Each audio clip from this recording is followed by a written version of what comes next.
guys, welcome back to my channel Kavish Institute and today मैं again आप लोग को क्लास 8 CBSE का एक्सपोनेंट चैप्टर लेकर आ रही हूँ। दोस्तों एक्सपोनेंट चैप्टर्स पे मैंने ऑलरेडी बहुत सारे वीडियोस बना दिया है and this is the last video of the exponent chapter. यहाँ पे मैं आपको लास्ट टॉपिक इस चैप्टर का समझाने आ रही हूँ, जो कि है कि अगर हमारा कुछ क्वेश्चंस इस फॉर्म में दिया होता है तो उसको यूजुअल फॉर्म में कैसे लिखते हैं।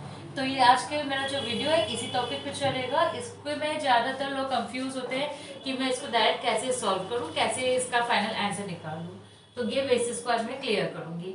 और दोस्तों बहुत जल्द आपको इस चैप्टर से रिलेटेड वर्कशीट्स, पीडीएफ्स, नोट्स आप लोग को बहुत जल्दी इस मेरे प्लेलिस्ट पे क्लास 8 के एक्सपोनेंट चैप्टर का प्लेलिस्ट मैंने अपने यूट्यूब पे बनाया है, उसमें आपको बहुत जल्दी ये नोट्स, पीडीएफ्स, वर्कशीट्स सब लोग को अपलोड कर दिया जाएगा। और जिन लोगों को इस चीज़ की जरूरत होगी प्लीज़ वहाँ पे जाके आप उन्हें डाउनलोड कर सकते हैं इजीली। ठीक है, जिस दिन मैं ये वर्कशीट्स को डाउनलोड अपडेट करूँगी, वीडियोस पे अपलोड करूँगी, आप लोगों को मैं बता दूंगी, इन्फॉर्म कर दूंगी, सो दैट आप लोग विदाउट उसे मिस करें फटाफट से उसे यूज में लें, डाउनलोड करें। ठीक है, और उसे सॉल्व करने के समय में आप लोग को अगर कोई प्रॉब्लम्स फेस आता है, कोई क्वेश्चन पर्टिकुलर नहीं सॉल्व होता है या कोई पर्टिकुलर आप लोग सॉल्व कर रहे हैं उसका आंसर नहीं निकल रहा है, आप लोग को उसकी हेल्प चाहिए, तो आप लोग उसमें मुझे कमेंट सेक्शन पे आराम से पूछ सकते हैं। तो चलिए विदाउट वेस्टिंग टाइम आज का वीडियो स्टार्ट करते हैं। तो आप दोस्तों देख सकते हैं कि मेरा क्वेश्चन क्या है, राइट इन यूजुअल फॉर्म। क्वेश्चन है 4.83 इंटू 10 की पावर 7। तो मैं इसे कैसे सॉल्व करूंगी। दोस्तों इसमें कुछ नहीं है, हम लोग को ये ध्यान रखना होता है, जो हम लोग क्लास 6 में डेसिमल चैप्टर पढ़ते हैं उसमें डेसिमल पॉइंट्स को रिमूव करके जो पैटर्न समझ रहे होते हैं उसको सॉल्व करने के लिए ठीक उसी तरीके से यहाँ पे कर देंगे। तो मैं यहाँ क्या कहना चाह रही हूँ, मेरा ये पॉइंट जो है वो डेसिमल है। तो हमने क्या सीखा हुआ है क्लास 8 में कि डेसिमल जो होता है उसको रिमूव करते हैं और हम लोग रिमूव करने के बाद हम लोग राइट हैंड साइड की ओर देखते हैं कि कितना डिजिट है, जितना डिजिट है उतना नीचे 0 लगाते हैं।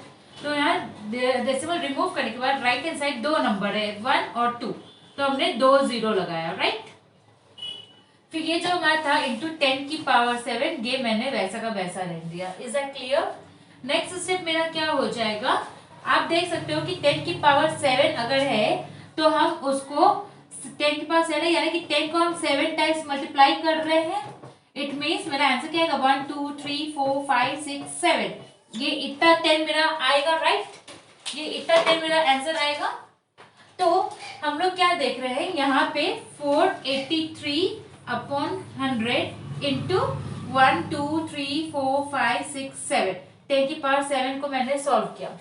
फ्रेंड्स यहाँ पे एक्सपोनेंट थोड़ा स्मॉल नंबर में है तो हम लोग वैल्यूज को सॉल्व करके लिख सकते हैं। अगर वैल्यूज यहाँ पे होता सपोज 10 की पावर 50, 10 की पावर -39, ऐसे बड़े टर्म्स में, तब हम उसको कैसे सॉल्व करेंगे मैं आपको वो पैटर्न भी समझाऊंगी। एक छोटा सा सिंपल जो बच्चे लोगों को इजी समझ में नहीं आता थोड़ा सा, उन लोगों के लिए ये कॉन्सेप्ट को बहुत इजी बनाने के लिए मैं ये मेथड फॉलो कर रही हूँ।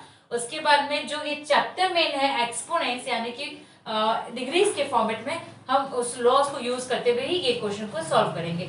अभी ये सिंपलेस्ट वे बता रही हूँ ताकि सबको इजीली क्लियर हो जाए। फिर यही सेम क्वेश्चन मैं आपको उसी लॉस के फॉर्मेट से भी बताऊंगी।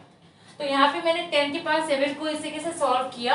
यहाँ पे मेरे 2 जीरोस थे, तो आप क्या देख रहे हो कि मेरे 2 जीरोस कट जाते हैं। तो मेरा इसका आंसर क्या बनेगा, फिर 483 को इससे मल्टीप्लाई करेंगे तो 1 2 3 4 5, तो हम यहाँ 5 जीरो पुट कर दिए।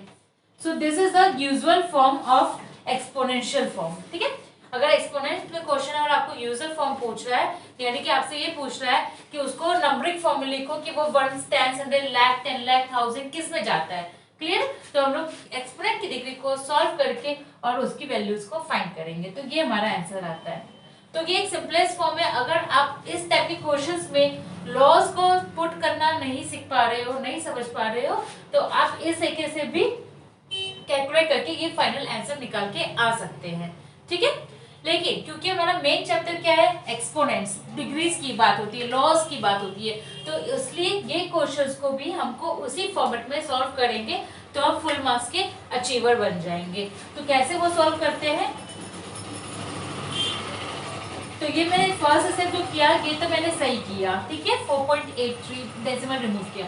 अब नेक्स्ट स्टेप मेरा क्या हो जाएगा, 483 इंटू 10 की पावर 7, और ये जो 100 483 के नीचे लिखा हुआ था हम उस 100 को 10 की डिग्री के नीचे ले लेंगे क्योंकि मल्टीप्लाइड है, तो आप पोजीशन चाहे इसके साथ बैठाओ चाहे उसके साथ बात बराबर रहती है। तो हम ये 100 को 483 के साथ नहीं बैठा के 10 के साथ बैठाएंगे।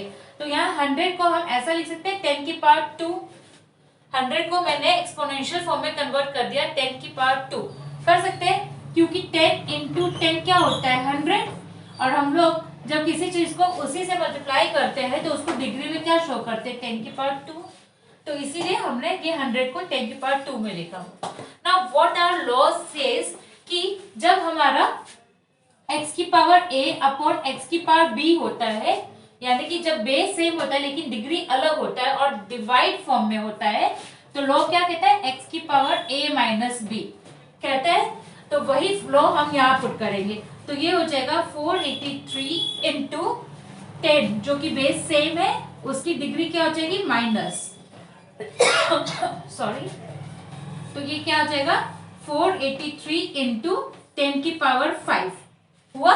मैंने यहाँ पे लॉ लिखना है सिंस मैं यहाँ लॉ लिखूंगी x की पावर a x की power b is equal to x की पावर a माइनस b। मैंने ये यहाँ पे ये लॉ को मेंशन किया तो वो मैं लिखूंगी। Is that clear? ओके, तो ये 10 की पावर 5 आया, तो इन शॉर्ट मेरा ये क्या आंसर निकल के आता है, तो ये मेरा आंसर निकल के आता है 483, और क्योंकि 10 की पावर 5 है यानी कि 10 को जो बेस है 10 उसको मेरे को 5 बार मल्टीप्लाई करना है itself, 10 into 10 into 10 into 10 into 10, इस तरीके से 5 बार मल्टीप्लाई करना है। तो मतलब कि हमको 5 बार जीरोस पुट करने होंगे। 10 की कैलकुलेशन तो सिंपल है कि जितने बार मल्टीप्लाई करेंगे ना उतने टाइम्स आप जीरोस पुट कर दो, तो 5 टाइम्स मल्टीप्लाई करना है तो हम यहाँ 5 जीरो रख देंगे, 1 2 3 4 5। So this is the same answer which I had found earlier with the simplest step. तो आपको अगर नहीं क्वेश्चन समझ में आता है एग्जाम्स में टाइम के प्रेशर की वजह से या बाई चांस आप कंफ्यूज हो जाते हैं, अगर आपको लॉस को पुट करना नहीं समझ में आता है, ये क्वेश्चंस को वैल्यू कैसे फाइंड करते हैं नहीं समझ में आता है किसी भी चांस से, तो क्वेश्चंस को छोड़कर मत आइएगा एग्जाम्स में, बिकॉज इसका वैल्यू भी वही